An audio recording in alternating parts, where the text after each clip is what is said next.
Okay, so once again, this is Bingo Muro Castle, sandwiched between the town here, the southern extremity of Tomonura, little fishing village, quaint fishing village. Used to be the capital of Japan at one time for about 6 months during a civil war.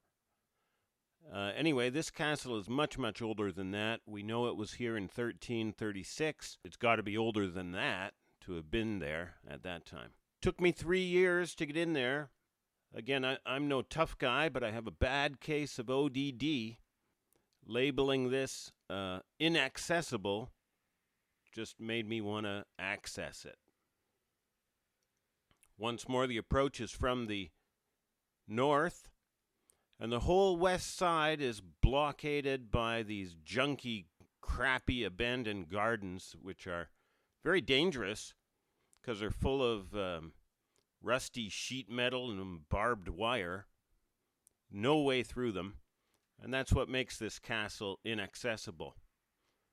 But our plan, again, was to skirt the gardens as far as we had to along the south side until they ended, which they eventually did, and then make our way up. Now, once we deke around the gardens, getting up the hill, no problem at all. That was easy. It was skirting those gardens on a very steep slope with the sea, the shark-infested sea, below us. That was the tricky part. This is the way in. This concrete walkway takes you between some gardens and back in the back of the nice vegetable gardens. In the back of those, we hook up with the ancient Pilgrim Road, and that's what's been taken over and squatted on by these bad gardeners, these abandoned junkyards. Now, the castle itself is your standard 3-ring affair, 3 kuruwa, stone wall platforms. Once we are up, we find the back door, so we're well oriented. This is the back door here. Then we move over to the eastern end and find the front door, the grand front door, which looks toward the ancient fishing village. I'm having microphone issues. I know I'm popping. I'm sorry about that. You'll have to bear with me as I work it out. Up top, we find this very odd raised bed framed all around. I guess someone's still gardening up here. On this inaccessible top. That said, the houses who block off the mountain on the north side, I guess it is accessible to them.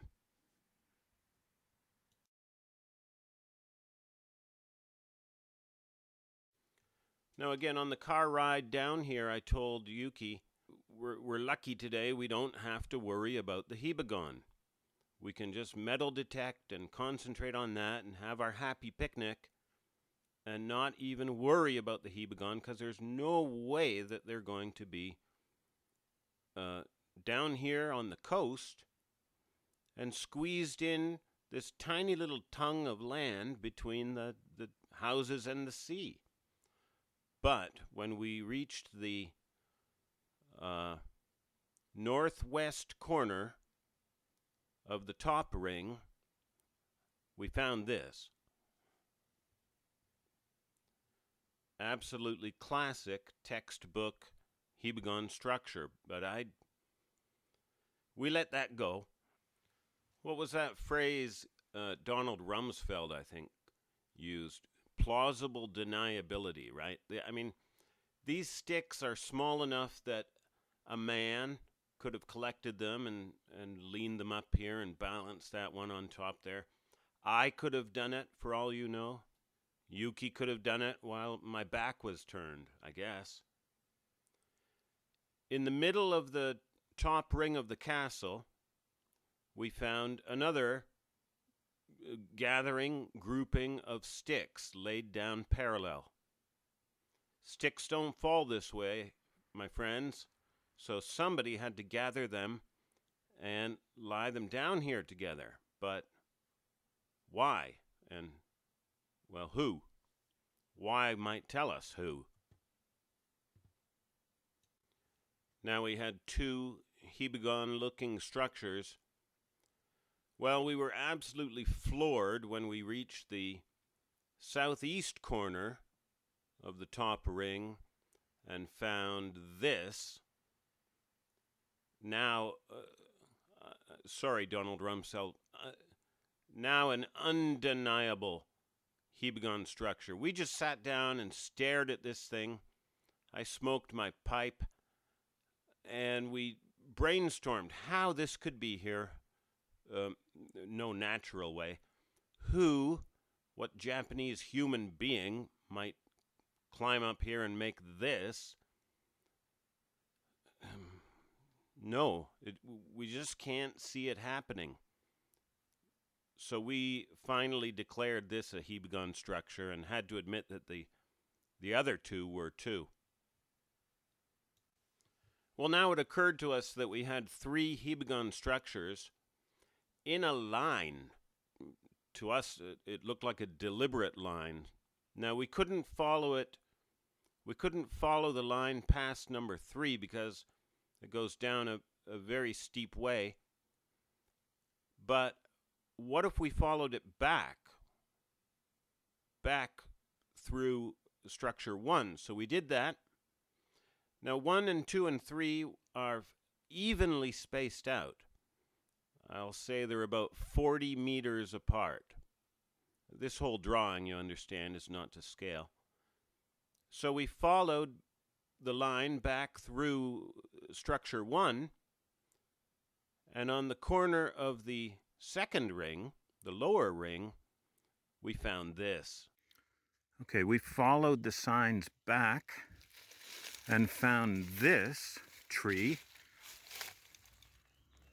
busted at the bottom with no root, delimbed, standing up in this living tree.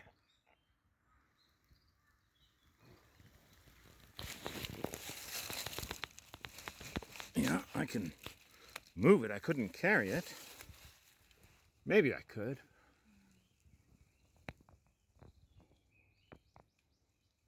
Okay, and then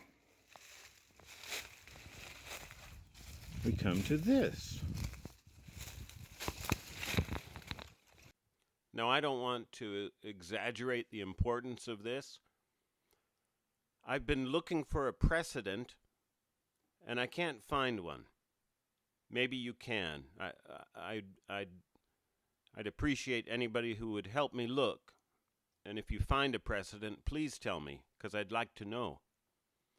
But as far as I do know, this is the first and only example of a predicted Hibagon, Sasquatch, Bigfoot structure, predicted geometrically and found exactly where expected.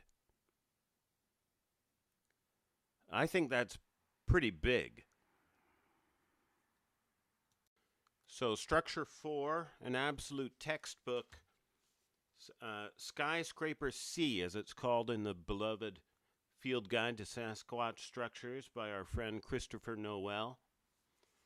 The description says, structure number 28, Skyscraper C, imported tree wedged snugly into a crook of a living tree, I'll add, often barkless and imported. Well, this one has the bark on, but it's been completely delimbed, and it's definitely imported and inserted into this living tree. And just behind it, structure 5, a complex structure of a horizontal woven piece, this log woven into these living trees, a vertical piece suspended above it, and down the hill, a Y section just flung there or balanced there. I don't know what's going on. But all of this done without bladed instruments, no saws, no chainsaws, no tools used here. This is all done by brute force. And this one I would say is a composite structure, sort of a hybrid of structure number 32, hanging tree, a tree or larger portion thereof, placed inside another tree less carefully than the horizontal floater. And number 37, large-scale weaving, because this thing is woven right in here.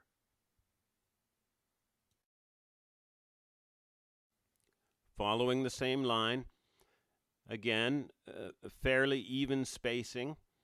We found on the corner of the northwest corner of the third ring, this giant tree, completely debarked, snapped off all of its roots. The roots are all snapped off. This thing has been ripped out of the ground somewhere else and imported into the scene, carried here and laid down here.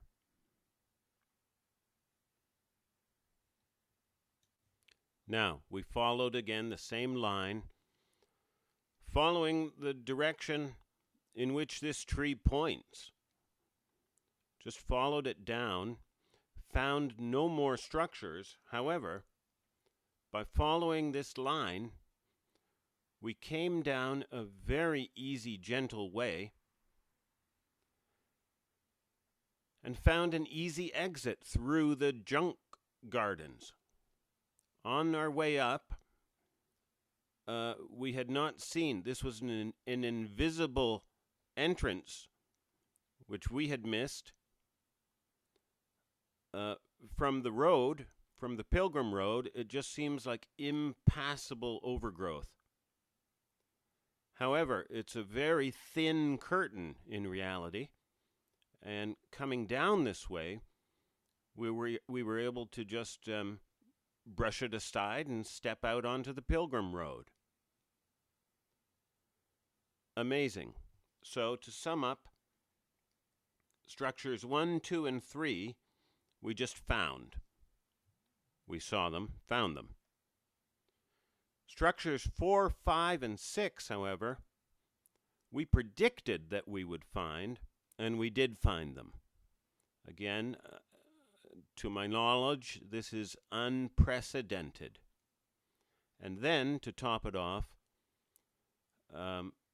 we found a practical application in these structures by extending the line again from structure 6.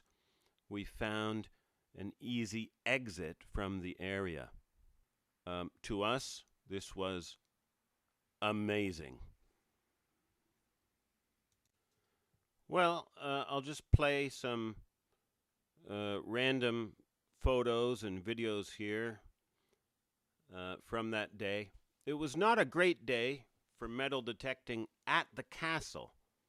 Up top, we found some nails, junky nails.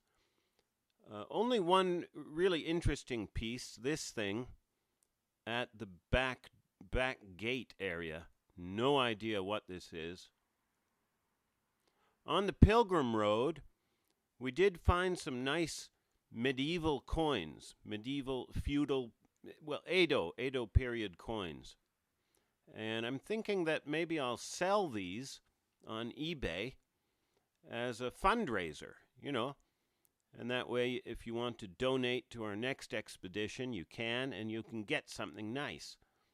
A feudal, medieval Edo period coin. And I'd like to thank the friend, I'll keep her name anonymous, the friend who just sent me yesterday some gas money. Thank you, my friend. I love you. And I love all of you. And I hope this has been interesting. Hibagon structures found, and then predicted and found, and followed to an easy exit entrance to quote, inaccessible area. All right. Thank you. I love you. Have a great weekend. Bye-bye.